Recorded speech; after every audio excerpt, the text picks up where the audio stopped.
Follow the Parliament of Trinidad and Tobago on Twitter. Our call sign is @TTParliament.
The Honourable, the Vice President.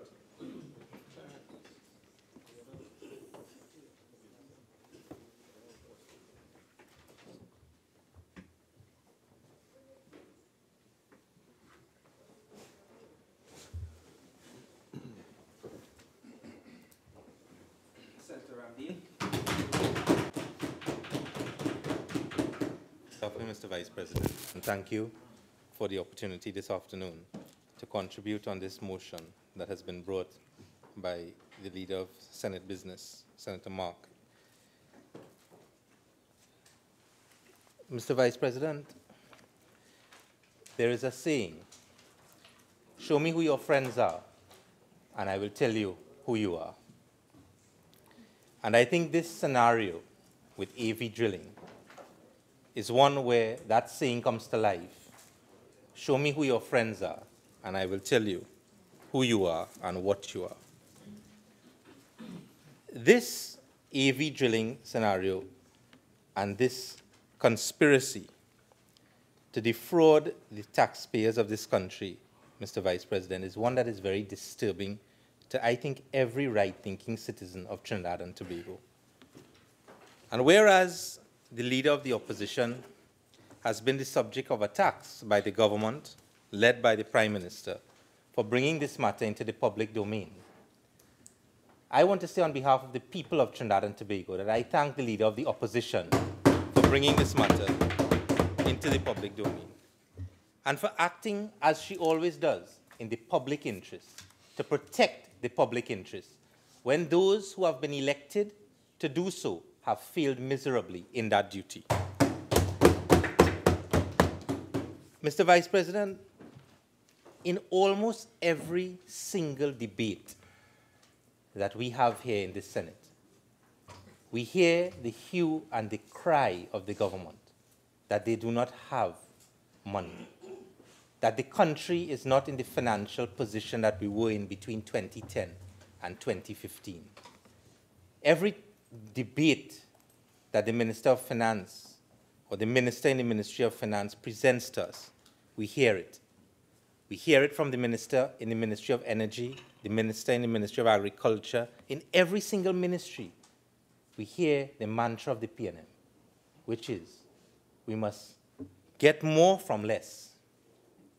And the one person who has taken that to the extreme is AV Drilling, because they have definitely gotten more for less. They have listened attentively. Mr. Baksh and his company has listened attentively to that. We must get more from less. Because he has gotten 90 million, 11.5 million US for quite less than he was supposed to produce. And that is very disturbing to all of us, all the right-thinking people of Trinidad and Tobago, Mr. Vice President. And when you look at the faces of all of the members of the government, you can see the grimace on them, on their faces, because they understand, right, what has happened here. What has happened here, Mr. Vice President? Every day we come here to fight for the people of this country, to get more for them from less. You know what we are told?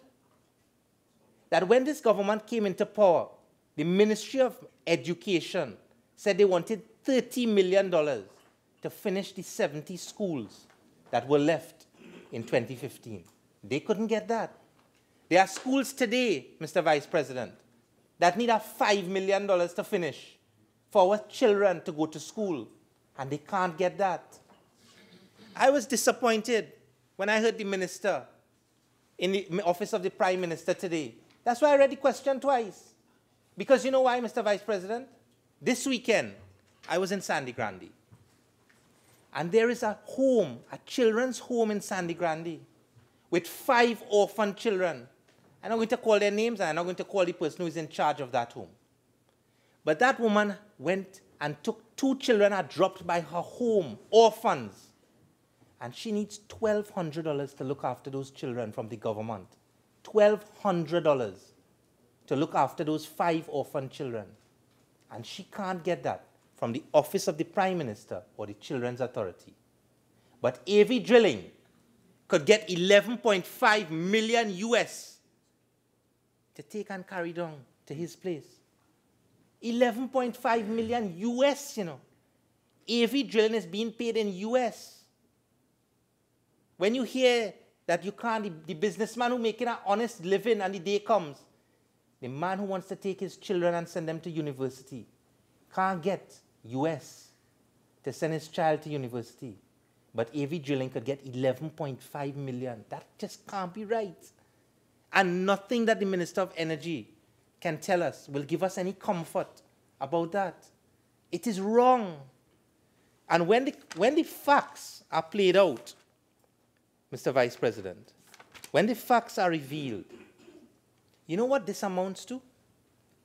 It amounts to an intentional, premeditated, malicious, and calculated plan to defraud Petrotrin and the people of this country. And that is why it is wrong. You see, the Minister of Energy is very experienced in that field. And no matter what explanation he gives, this is not a mistake. This is not about somebody giving a wrong reading. This was planned. It was premeditated. Mr. Baksh and Mr. Deuki Singh, Balize till they're born, till they die, they premeditated and planned how they were going to defraud Petrotrin. That's what they did. I stood here and listened in our budget debate to the minister in the Ministry of Transport tell us that he will give out contract after contract after contract. And every time he tells us which contract he gives out, he says, and there will be no corruption, and there will be no corruption, and nothing will be stolen under the PNM. You know what this is? This is corruption PNM style. This is thievery PNM style. This is pilfering PNM style. And there's no explanation for it. None. This, as the Minister of Agriculture will tell you, this A&V is a ticking time bomb for the PNM.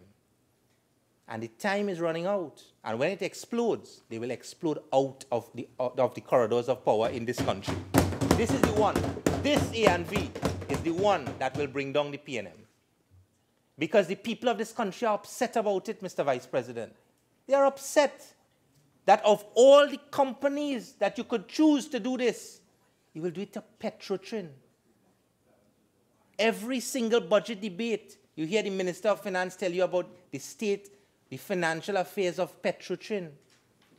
Mr. Vice President, let the people of Trinidad and Tobago know today that their money was spent by the PNM to the tune of over $3 billion. Not 3 million, Mr. Vice President. $3 billion on a gas to liquids plant. It will be the legacy of the PNM. And every debate we get the chance, we'll remind the population about it. And you know what? The report that was prepared by the government-appointed committee to look into the affairs of Petrotrin tells you that on the books of Petrotrin today, the $3 billion plus of taxpayers' money that belongs to the people of Trinidad and Tobago is written off on the books of Petrotrin, the GTL plant is on the books of Petrotrin. You know what the value is, Mr. Vice President? $1. $1. After the people of this country spent $3 billion plus, thanks to the PNM, thanks to Malcolm Jones, thanks to the board of the PNM that did that. Today, for that $3 billion on the books of Petrotrin, the GTL plant is valued at $1. You see, Mr. Vice President, the Minister of Energy, I had to leave the chamber for a little while because, you know, the one thing that I like to do is to correct something if it's wrong, and if it's in the field of law, the one thing that we are confident about is that the United National Congress has better legal advice than the People's National Movement. We don't make any mistake about that, and the population knows that. So, Mr. Vice President, the Law of Privilege, second edition, written by none other than Mr. Bankim Tanki QC, who I've had the privilege to work with. At page 512, if a document is made, at paragraph 512, sorry, if a document has been made available to the general public, then confidence and therefore privilege is lost completely. Now let me read the footnote to that to just explain it, to just bring it home. Let me just bring it home. So the footnote says, for example, if a document is read out on television per Stratton LJ in Gotha City versus Sotheby, 1998, One Weekly Law Report, 114 at paragraph 18 and 19, the confidentiality is lost. So I don't know who is giving Petrotrin legal advice, but what I can tell you is the law as it stands. This is the recognized practitioner's text on privilege, Mr. Vice President. There is no confidentiality attached to that report. That confidentiality was lost the day it was put into the public domain by the leader of the opposition. So I put that to rest. So let me now assuage some of the fears of Senator Mahabir with respect to the contract, because I want to agree with Senator Mahabir that there is a serious lack of information in the public domain about this particular transaction. And I want to assist the public in clearing up some of these matters.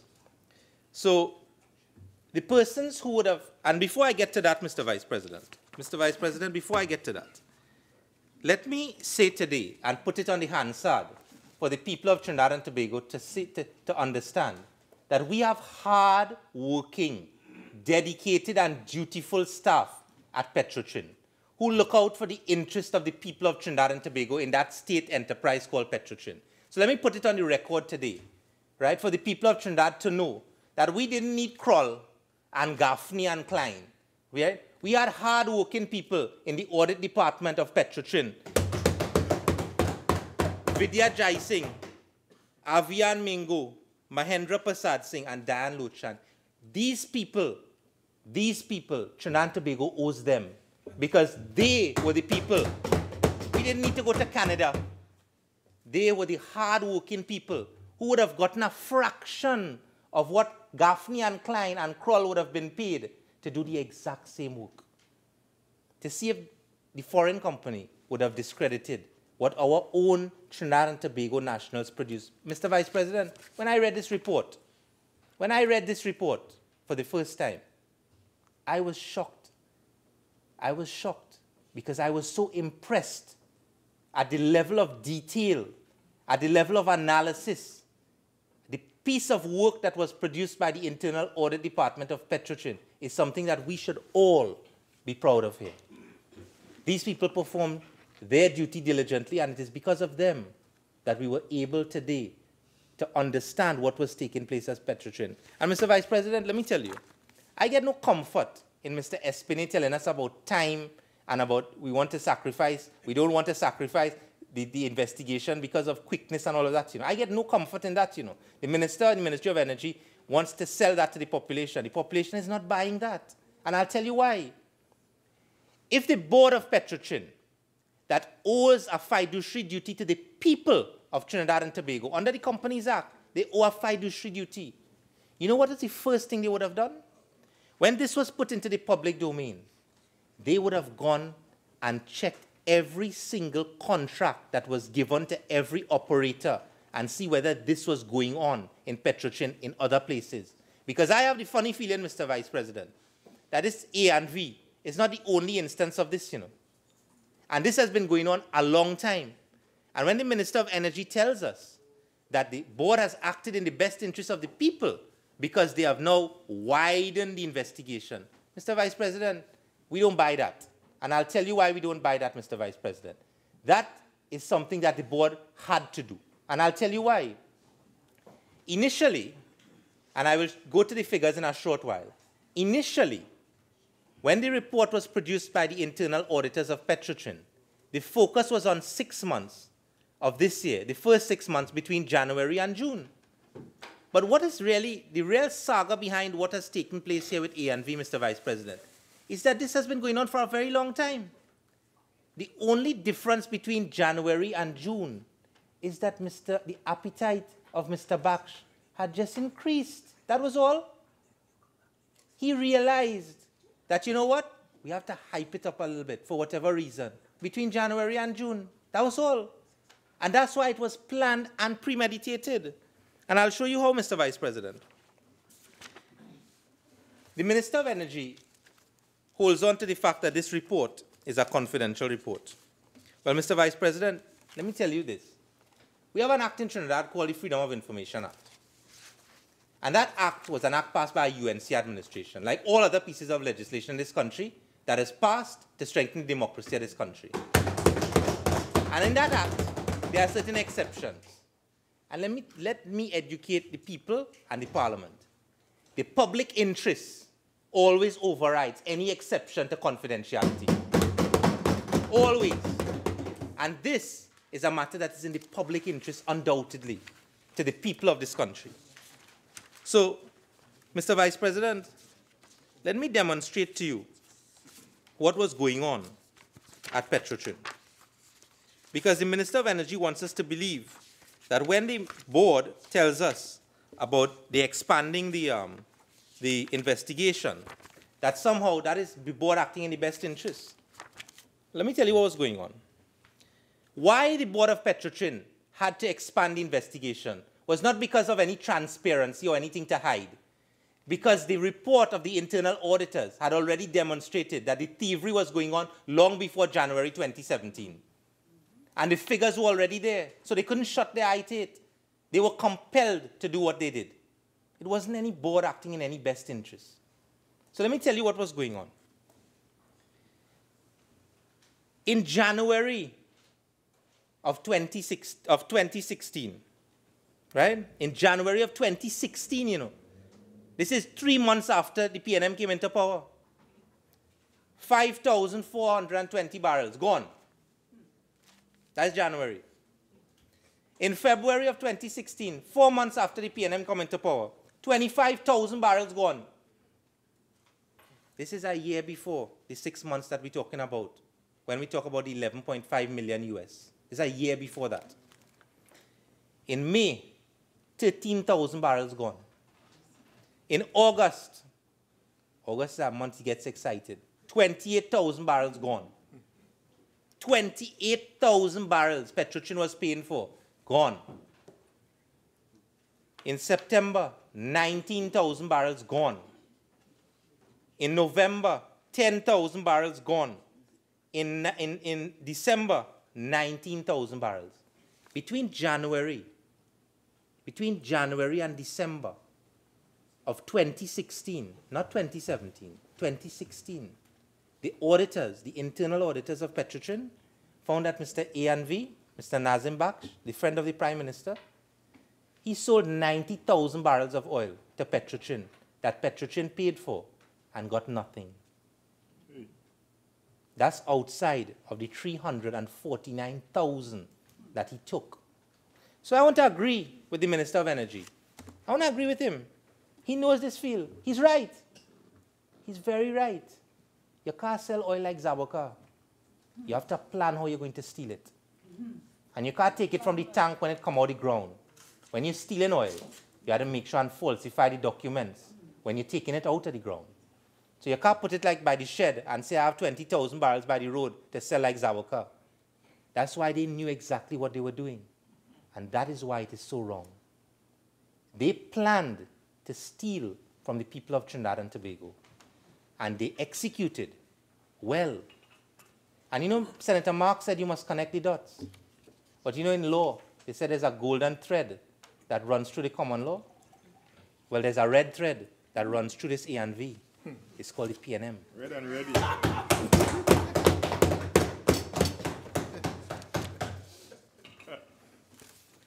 And Senator Mahabe was right. He said he doesn't know. He doesn't have the documents. And he can't support something without knowing. He takes the correct position. Because you know why? Just imagine that we are here today arguing a motion that is brought by an opposition senator to simply get transparency, accountability from a state enterprise where something has gone totally wrong. I would have thought the Minister of Energy would have gotten up today and lasted about 2 minutes because he would have said, I agree, this needs to be investigated. There's no due process in this, you know, Mr. Vice President. A and V, there's no due process to give to A and V. Everything that has come out in the public domain deserves to come out because you cannot provide any justification for what went on there. And nobody in the government could be proud of it. And like I said, when the bomb explodes, A and V will be the reason why this government will fall.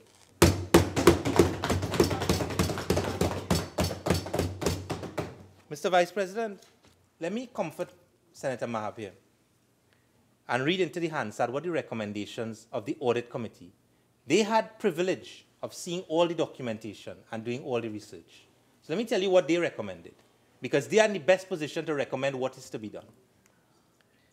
They recommended a legal opinion is obtained on the way forward, taking into account the fraudulent activity identified in the audit report.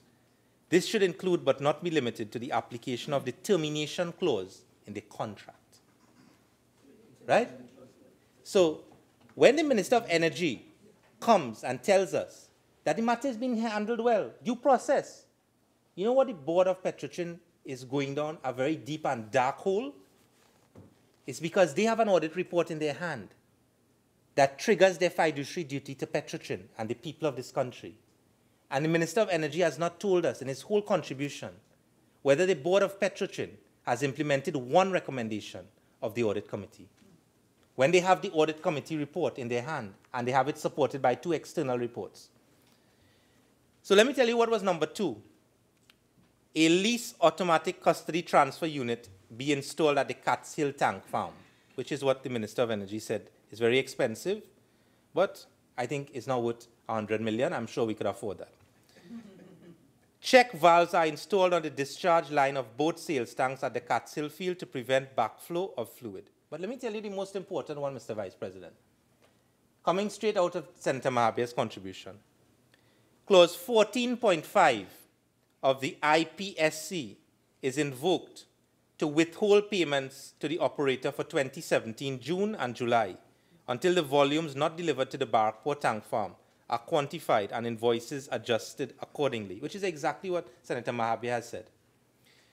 And that clause says, Mr. Vice President, without prejudice to any other remedy it may have available, including termination of this agreement, if the client should discover seal tampering or any other inappropriate practice in the process of delivery of Petrochin to the client, then during the period it considers it is reasonable, in its reasonable estimation, that seal tampering or other inappropriate practice has been taking place, having regard to the relevant circumstances, the client may at its discretion treat the delivery of petroleum as not having been delivered by the contractor, and the value thereof, for the purpose of calculating the service fee, shall be deducted from any monies due to the contractor from the client. So the Internal Audit Committee recommended that the payments for AV drilling be withheld. Overpayments are calculated and recovered from the operator for the period 2017 January to 2017 July. And look at this, Mr. Vice President. On the 17th of August 2017, the Board of Petrotrin has in their possession an internal audit report that we know now, ex post facto, that has been confirmed by 2 independent external auditors, where the internal audit committee is telling the Board of Petrotrin appropriate action is taken against those involved in the fraud and those who allowed it to continue. We are in December today, December the 5th. This was in the hands of the Board of Petrotrin since August 17. And you want to tell me that you're taking your time? You're taking your time with this? Appropriate action is taken against management personnel who fail to carry out their fiduciary duties in providing overall leadership and management of risk regarding the production and accounting for crude oil, crude production by exploration, by E&P, exploration and production. You see, Mr. Vice President, I want to say this. I want to say this in the most serious manner. This government has paraded itself through this country, through the minister in the office of the Prime Minister, and has gone in every cabinet, post-cabinet press conference, and press conferences held on their own. And you know what they've done? They've told this country that they are prosecuting people who were involved in activities between 2010 and 2015 based on cartel behavior. And last Saturday, Mr. Ramesh Lawrence Maharaj exposed what is cartel behavior. Well, you see this? You see A and V, Nazim Baksh and Devki Singh? That is the cartel we want to put an end to in this country. That is the cartel behavior we want to put an end to. Follow the money. But this morning, I read with interest that the Attorney General said after 16 murders in 4 days, he said, we're not only concerned about murders, you know, we're concerned about all crime. Well, this is a crime. It's a big crime. And today, I'm not waiting on the Attorney General, because unlike people in the cabinet, I understand that the Trinidad and Tobago Police Service operates independently of the government. And today I want to call on Mr. Totaram, let me get his name correct, Mr. Totaram Duki, who is the head of the fraud squad. And I want Mr. Duki to get a warrant. We wouldn't read it out here when he gets it. But we want him to go into Petrotrin, just like how they went into the Port Authority. Just like how the executive went into the Port Authority, we want the Trinidad and Tobago Police Service, through Mr. Totaram Duki and the Trinidad and Tobago Police Fraud Squad, to go into Petrotrin and secure all of the documents in relation to this matter.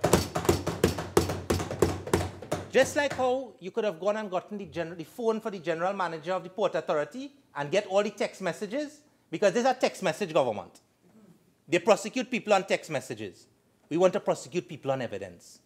We don't want to prosecute nobody on text messages. You see this? You see this investigation into the volume of discrepancies between crude oil production by E&P and the crude oil pump to R&M? This is not text messages. This is raw, real evidence. And this is what we want the Trinidad and Tobago Police Service to investigate. You see, Mr. Vice President, when the PNM came into power in 2015, you know what their 2 big advertisements were? Whistleblowing legislation and campaign finance reform. You remember that term has become very unpopular all of a sudden with the PNM. Campaign finance reform. They had another makeup session in the Hyatt on campaign finance reform. One day we'll ask a question about how much they spent on the makeup on that. But they had a big session on campaign finance reform 2 years down the road. You don't hear anything about campaign finance reform. You know why? You know why, Mr. Vice President? I'll tell you why. Because this administration, led by the Prime Minister, is the product of ill-gotten gain. That is what they are. They got into power, right? With this. This is what brought them into power. And this is what will take them out of power. Because you know they have a saying, you live by the sword, you die by the sword.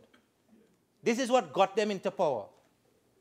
And that is what will take them out of power. You see, Mr. Vice President, this report, if the Board of Petrotrin was interested in securing the best interests of the people of this country, you would have heard the Board of Petrotrin would have implemented the recommendations of the Internal Audit Committee.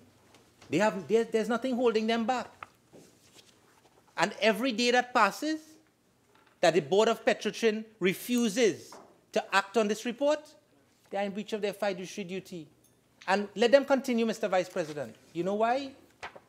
Because when they are out of power, we will make sure that what happened here does not go the same way as everything else in the PNM.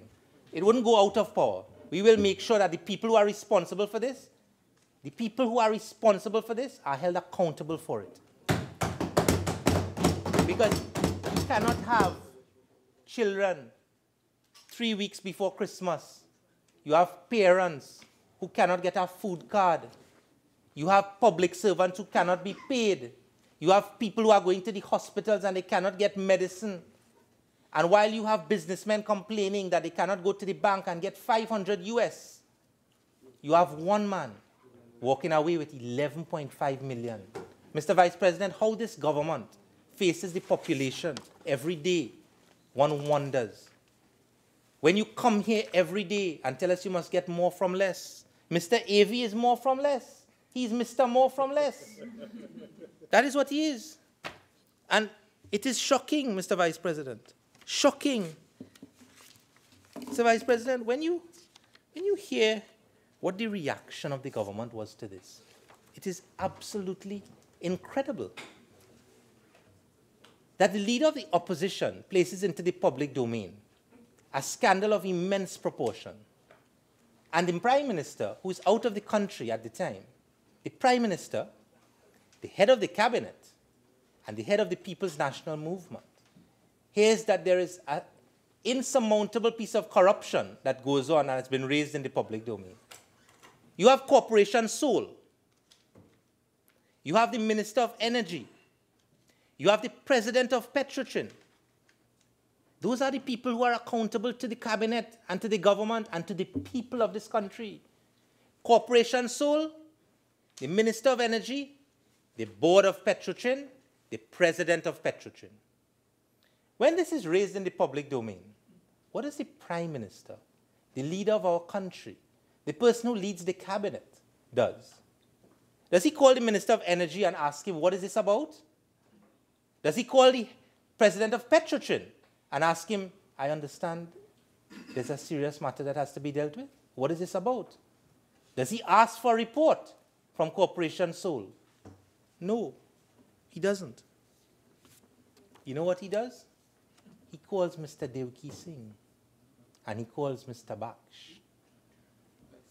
That's what he does. That is the good governance that was promised, the accountability and the transparency that was promised to the people of Trinidad and Tobago in September of 2015. That is what the people voted for. That is the leadership that they get. So, Mr. Vice President, this matter has been placed in the public domain, and it is important for the people of this country to understand the example that is set by our leaders. We had a Prime Minister who dealt with corruption or allegations of wrongdoing in a particular way. And the Prime Minister now, right, is like they say, you can't touch the way that Prime Minister operated with a long rod. You can't come close to it. Senator, I've been listening to your contribution in relation to the particular motion. Could you sort of move forward now? Because a lot of the points that you're making, Senator Mark would have made as well when he was moving his motion.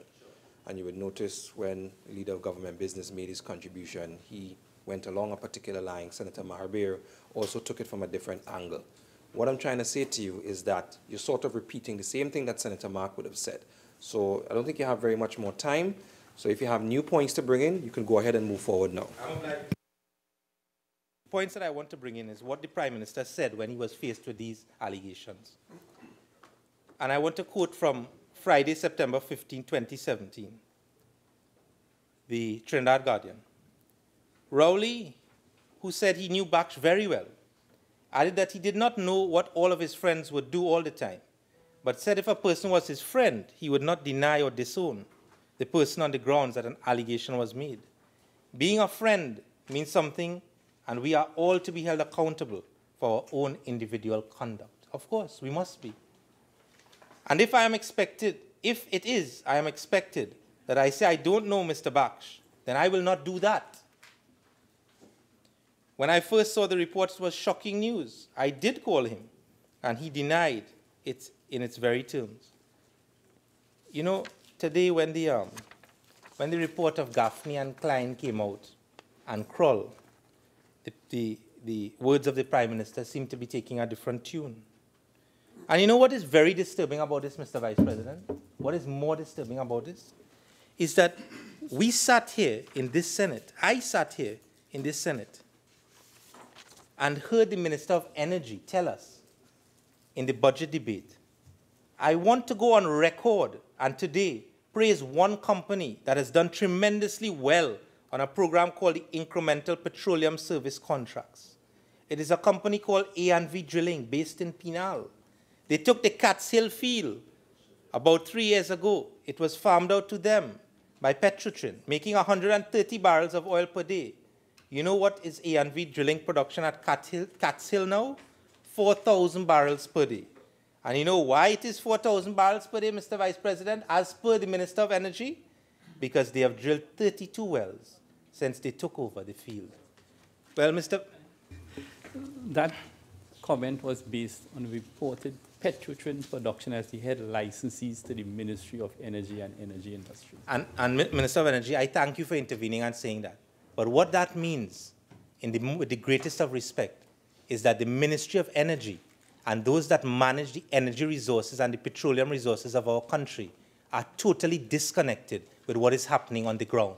And that is why the concern is that this is about almost $80 million involved. But we have a responsibility because, like you said, the 12.5% that is taken as the royalties is because it is not a renewable resource. 5 more minutes. Thank you, Mr. Vice President. And the reason why that is so important is because right now, we don't have the ability to allow our operator to walk away with 11.5 million US. We can't. We cannot afford it because the government is trying to cut all corners to make ends meet.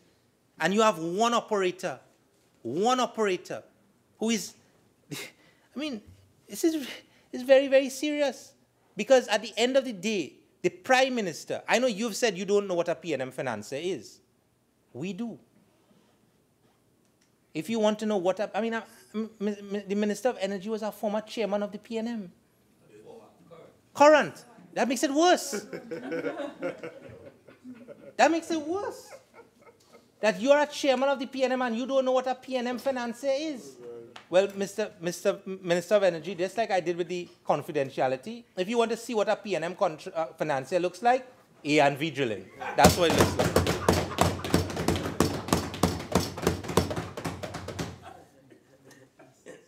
Mr. Vice President, I want to say that I'm very disappointed with the response of the board of Petrotrin in this matter. I am very disappointed with the way and the pace in which this investigation is going, because with the same alacrity that the PNM seems to have when they are investigating anything between 2010 and 2015, I think under the Constitution we are guaranteed equality of treatment. Mr. A&V is guaranteed the same equality of treatment in investigations, the same speed you're working with the cartels. Well, like I said, let's give him what he's entitled to. He's entitled to equality of treatment by law enforcement. Let us go down to A&V, take up the computers, go down to Petrotrin, take up their computers, get the phones, and let us preserve the evidence so that when we come into power, Mr. Vice President, we'll be able to prosecute these matters with a great deal of alacrity and bring justice to the people of Trinidad and Tobago. This matter, Mr. Vice President, is one that is only going to go one place. It is going to land up by the hook or by the crook at the doorstep of the Director of Public Prosecutions. And if the government wishes to discharge their duty as the elected government of this country, the quicker they send it there, the better it is for all of the people of this country. It was this administration that promised good governance, transparency, and accountability to the people of Trinidad and Tobago. They should hang their heads in collective shame at what took place at Petrotrin between January of 2016 to August of 2017. Because it goes to show, Mr. Vice President, you must lead by example. You cannot have someone, as a financier of your party, proclaim that you are in support of campaign finance reform, and then you realize that that person has walked away with $80 million that belongs to the taxpayers of this country. Like I said, Mr. A&V has gotten a lot more for less, and the only people who have suffered are the people of Trinidad and Tobago. That 11.5 million US should have been put to building the schools, putting drugs in the hospitals, looking after our children. Today there are scholarship winners in this country who are in cold temperate countries and cannot get the money that the government owes them to buy a sweater. And one man has walked away with 11.5. We are not going to support that. Whether Mr. A&V is prosecuted under the PNM, he will definitely be prosecuted under the UNC. And justice will come to the people of Trinidad and Tobago. I thank you, Mr. Vice President. Minister of Agriculture, Land and Fisheries.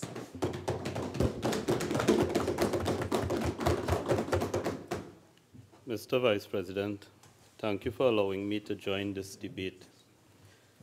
And really, the last minute of Senator Ramdeen's contribution, I was shocked. And perhaps he's right. When I reflect on 2010 to 2015, perhaps Senator Ramdeen is right, because he's placed on the record that whether it is by the hook or the crook, things will get down to the DPP. And perhaps that should be the tagline of the United National Congress. By the hook or by the crook. I'm very surprised, because Senator Ramdeen, I know for a fact, stands for certain principles. In fact, he's built a practice on this concept of natural justice and process. And in this process, we can't go by the hook and by the crook. There's a process to be followed. And all that is happening now is that a process is being followed. There's no cover-up. There's no fear of this government, of the Joint Select Committees.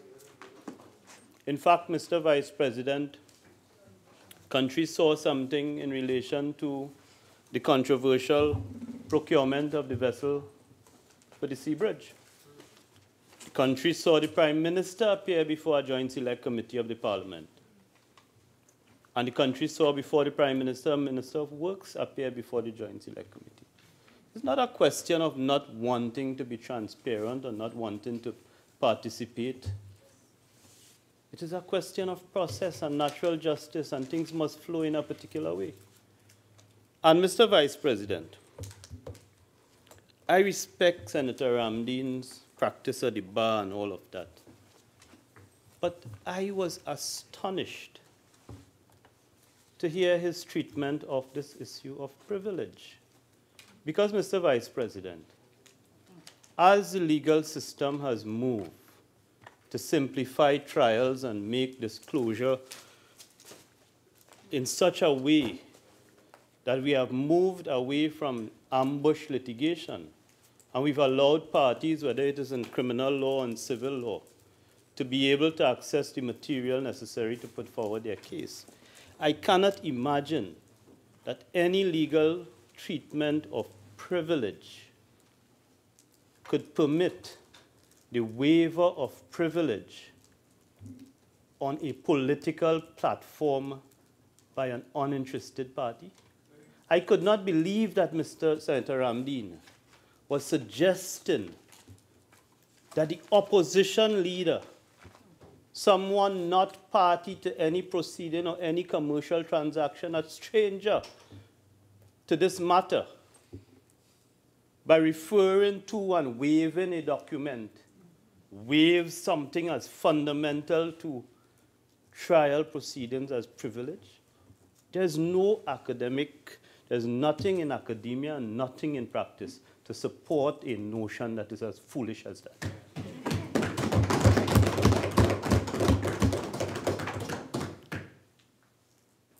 And it sets a tone, Mr. Vice President. Sets a tone for what has brought us here today. Because even in framing the motion, Senator Mark talks about,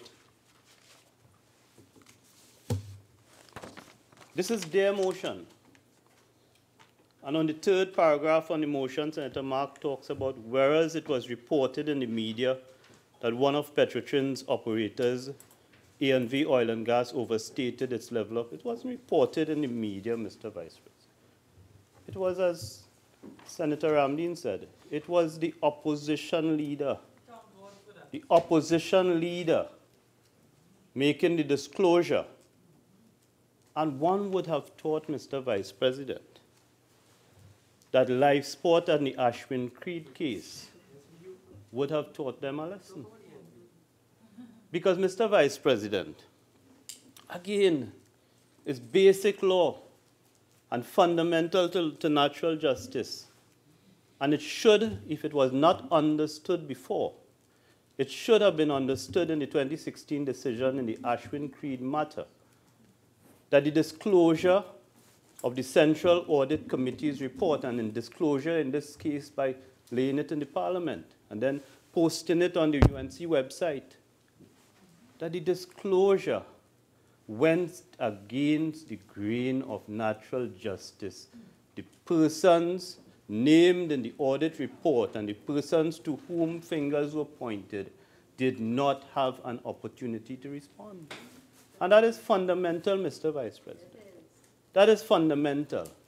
And while they may wish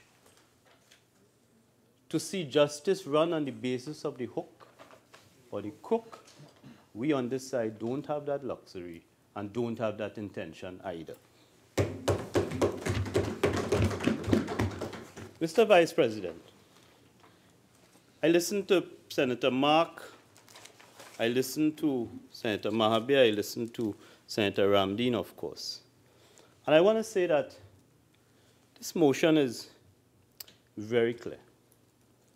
This is not a debate on Petrotrin's operations, its profitability, or its debt. This is not a debate on that. This is a motion on the narrow issue. It's a very narrow issue of Senator Mark wishing to force premature action in a manner that is not underpinned in law.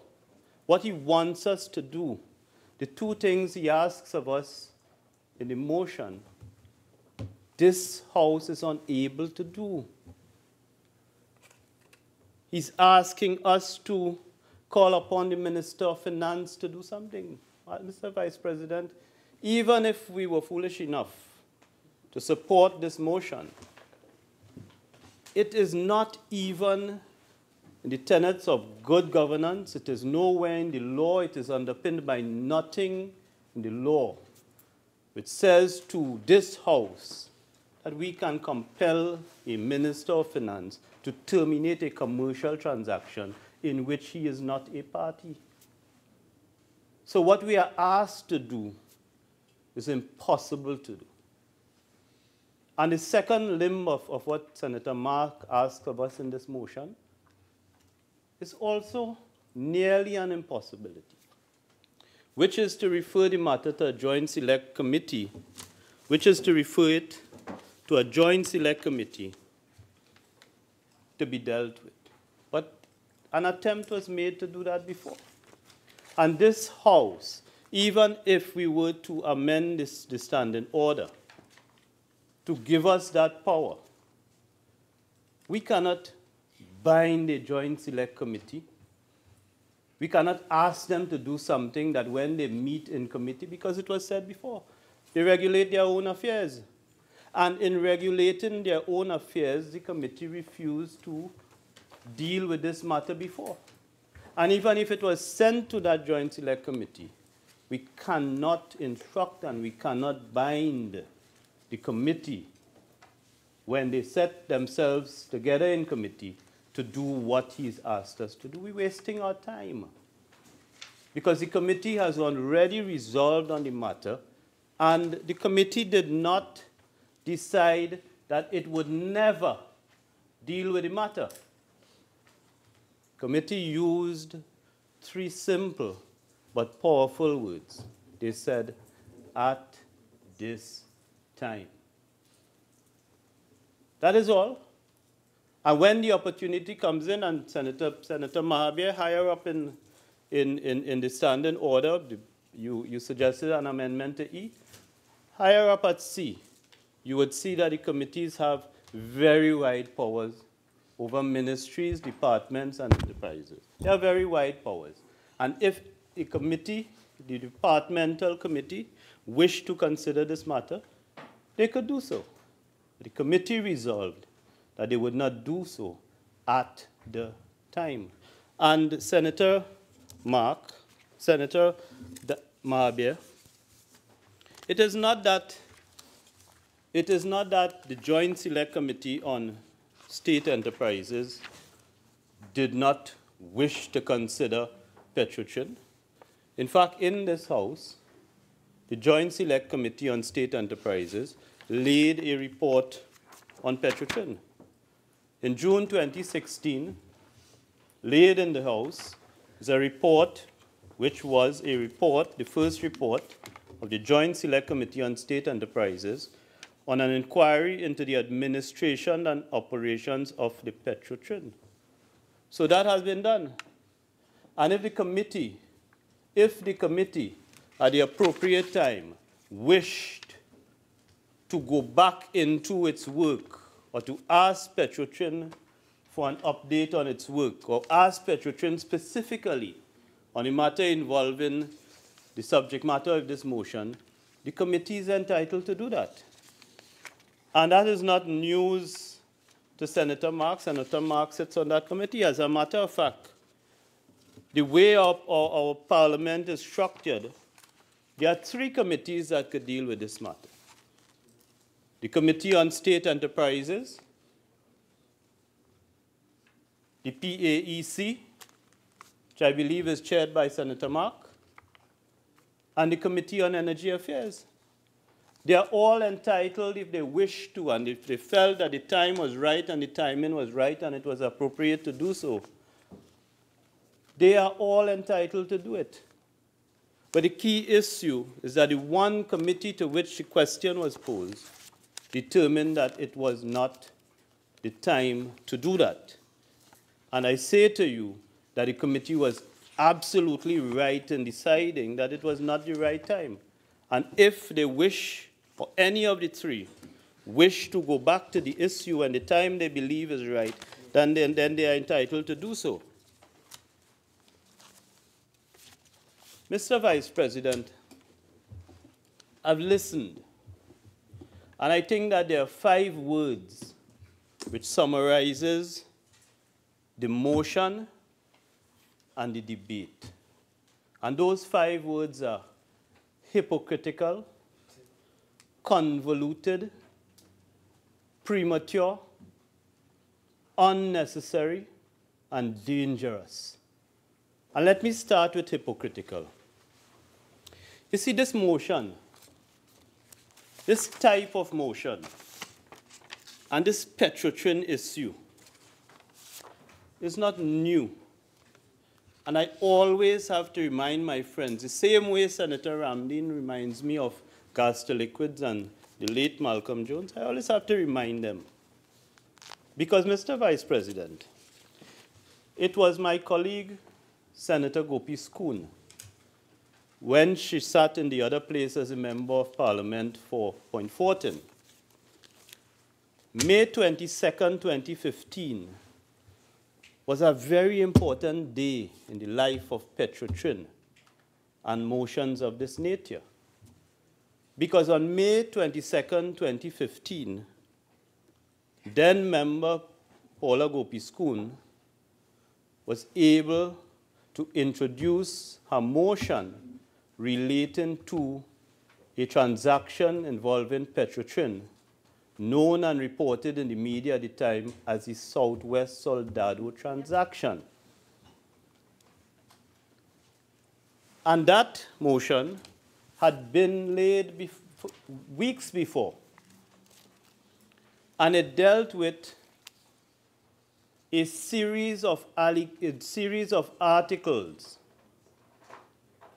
written by Kamini Maraj in the Trinidad Express. The articles, by the time the motion was debated on May 22nd, 2015, Mrs. Maraj had written 13 articles on Southwest Soldado.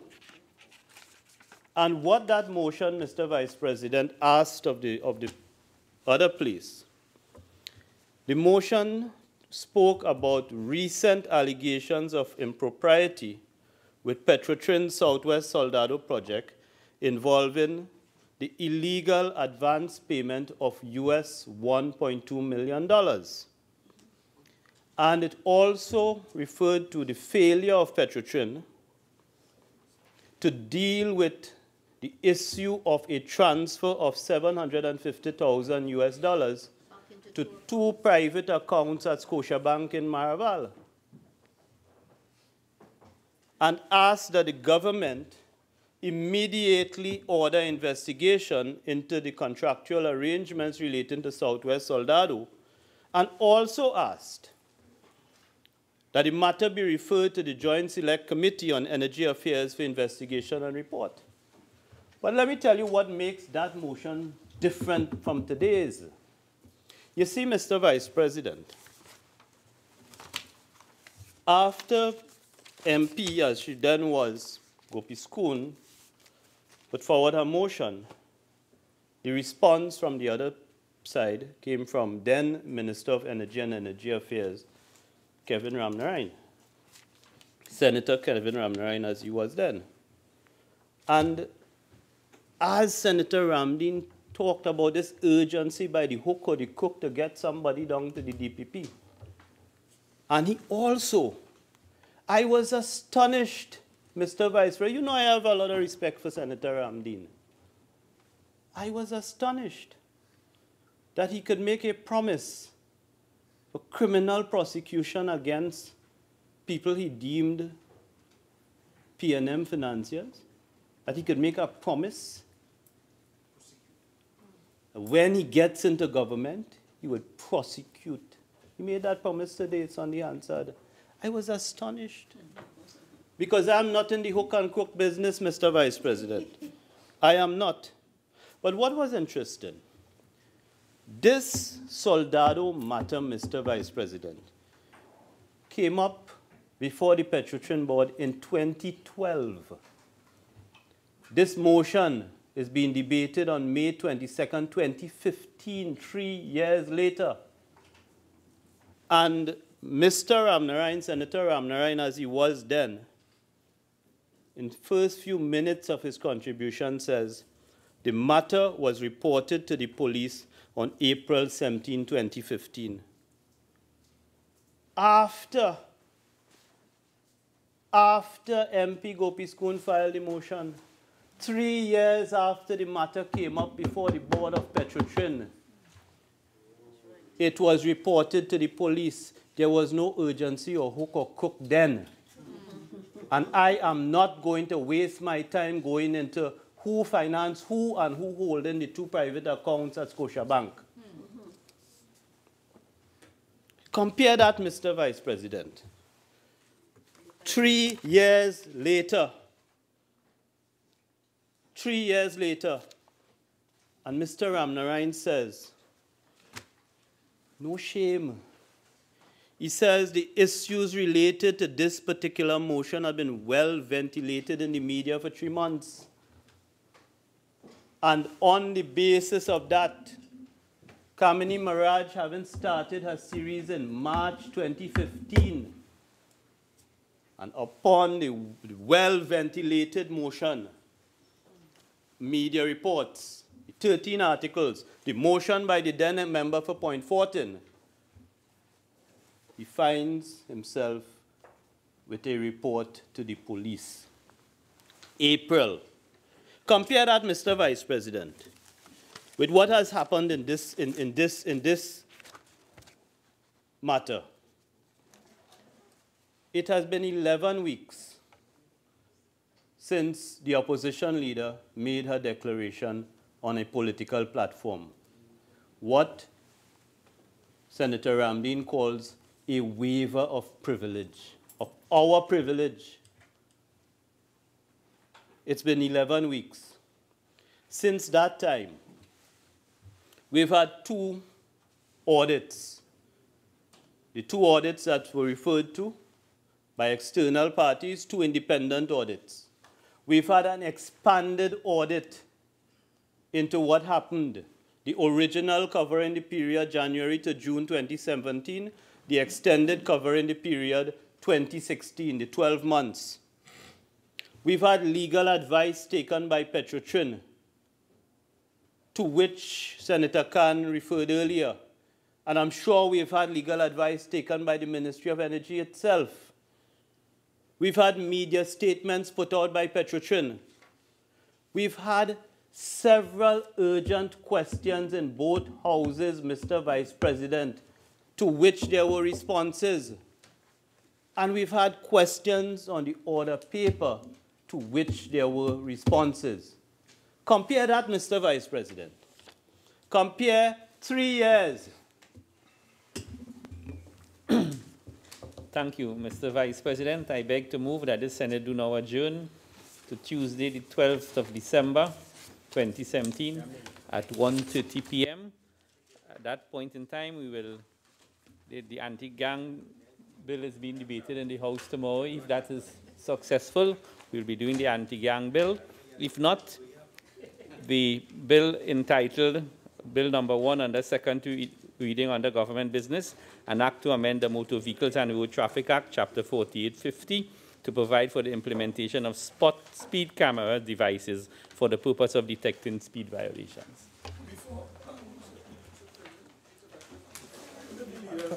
Of Government Business is aware that there's a finance bill that is being debated on Friday in the House of Representatives arising out of the budget. Yeah.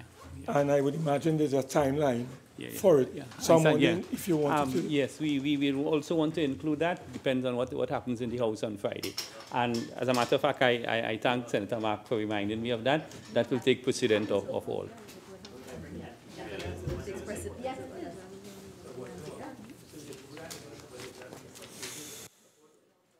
Honourable Senators, before I put the question on the adjournment, leave has been granted for 3 matters to be raised on the motion for the adjournment of the Senate. Senator Mark. Thank you very much, Mr. Vice President. Mr. Vice President, this matter on the motion for the adjournment deals with the need for the government to inform the country of the rationale used by the Central Bank of Trinidad and Tobago for the issuance of a Bureau de Change license, not charge. I never said charge. Okay. To the Massey group. Now, the question that we want to raise at this particular moment simply has to do with the following.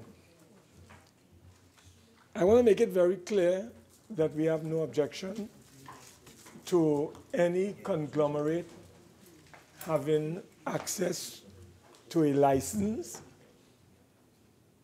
to buy and sell foreign exchange, whether it is coins, US dollars, traveler's checks.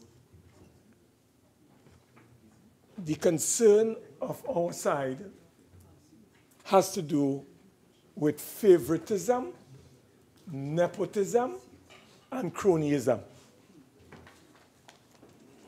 I would like the Minister in the Ministry of Finance to explain to this House how many companies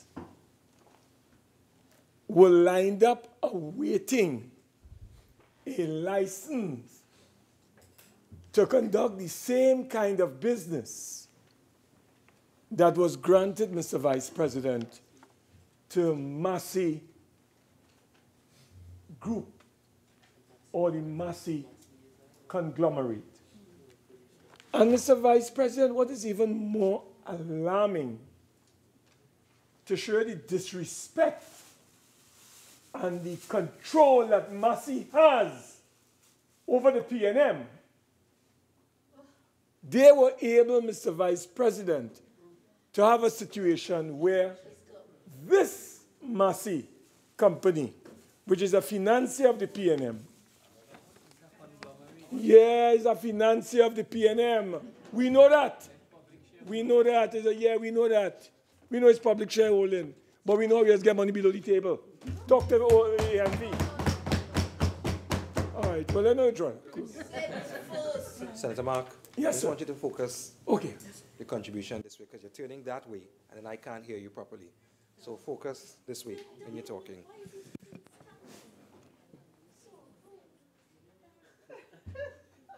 You feel like you're in charge of me? Okay, Mr. I know she would like to be on my side.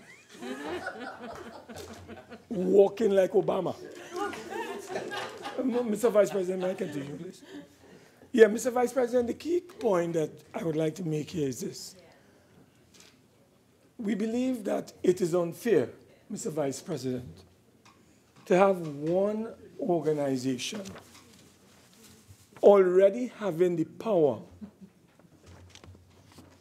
of a license, a non-bank license, which comes under what is called, Mr. Vice President, I'll give you the name of the organization, Mr. Vice President.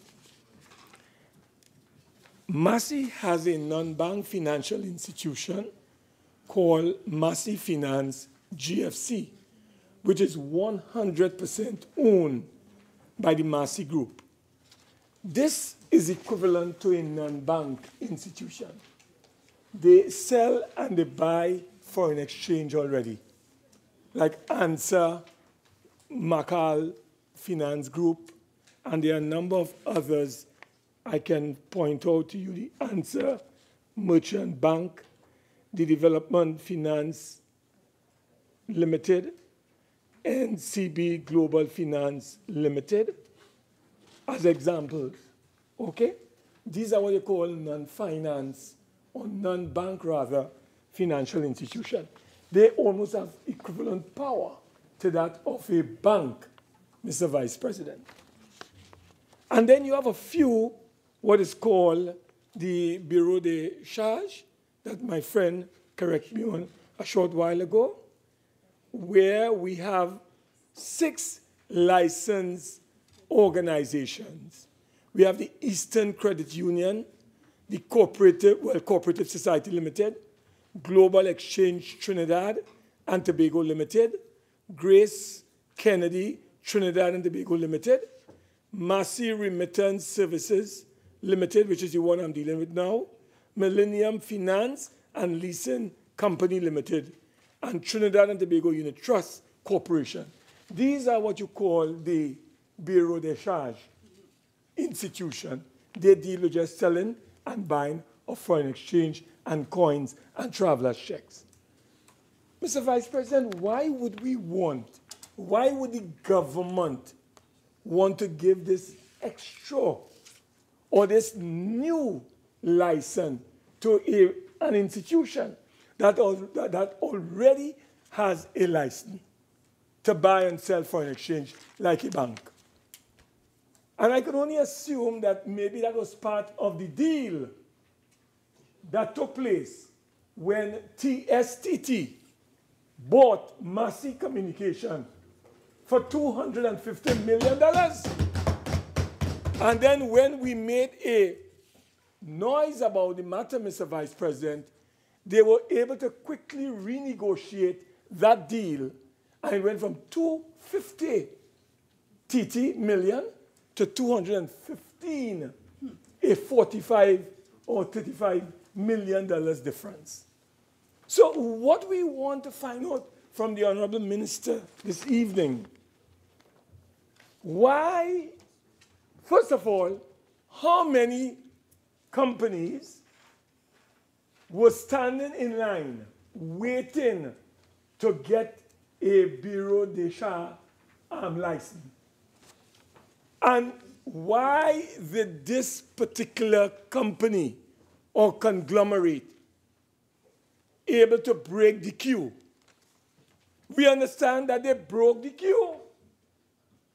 And the governor of the central bank and the Ministry of Finance have to account to this parliament and to the country why Massey conglomerate was able to break the queue when many other organizations were in line and they were waiting. And that is why I've asked the Honorable Minister if she can give us a detailed appreciation of how many organizations applied to the central bank for such a license. And when did they apply? And how come Massey was able to get this license in front of so many other organizations? And that is our concern, Mr. Vice President. We believe that we have a constitution, deficient as it may be, weak as it may be. The fact of the matter, there's something called equality of treatment under the Constitution. And therefore, Mr. Vice President, we are seeking to ensure that the government of Trinidad and Tobago and the governor of the central bank do not, for instance, undermine or subvert the Constitution. So we seek clarification on the rationale for this license, and if the Honorable Minister could clear the air on how many organizations were lined up before. Thank you, Mr. Vice President. Minister in the Ministry of Finance.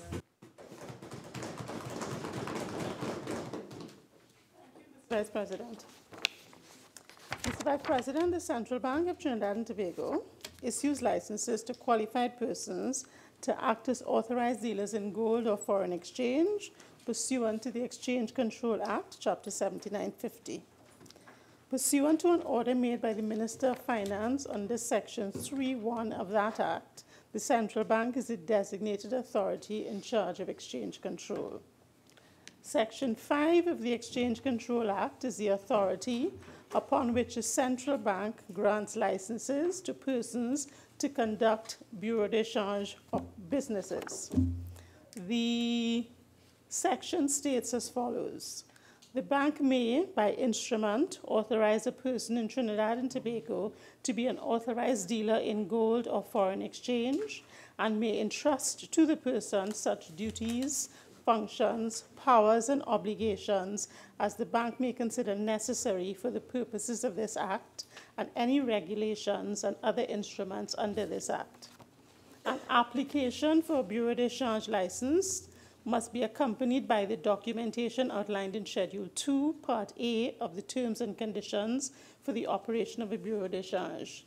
These include, inter alia, a business plan articulating the rationale for establishing the Bureau de Change, certified copies of incorporation documents for the company, documents for the fit for purpose assessment of key personnel, and financial statements.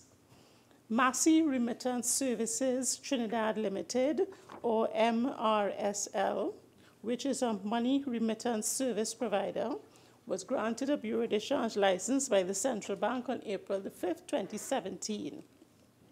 This license, which must be renewed annually, authorizes MRSL to buy foreign currency notes, coins, and traveler's checks, and to sell foreign currency, notes and coins only. Bureau de Change, that's in the plural, do not receive foreign exchange allocations from the central bank. Pursuant to Section 44.1 of the Exchange Control Act and Section 56 of the Central Bank Act, Chapter 7902, the central bank is not authorized to disclose any further information with respect to the granting of MRSL's Bureau de Change license under Section 5 of the Exchange Control Act. In closing, Mr. Vice President, I would like to state clearly for the record that the Ministry of Finance is not involved in the granting of licenses for dealers in foreign exchange, such as bureau de change. That function has been the responsibility of the central bank for the last 40 years. I would also like to emphasize that the bureau de change does not receive foreign exchange from the Central Bank of Trinidad and Tobago. And pursuant to the privacy provisions of the legislation under which Central Bank operates, I am unable to provide Senator Mark with the follow-up question relating to how many applications were pending when the Massey application was put in. Thank you, Mr. Vice President. Honourable Senators, the question is that this Senate do now adjourn to Tuesday, the 12th of December at 1:30 p.m. Those in favour say aye. Aye. Those against say no. The ayes have it. This Senate do now stands adjourned to Tuesday, the 12th of December at 1:30 p.m.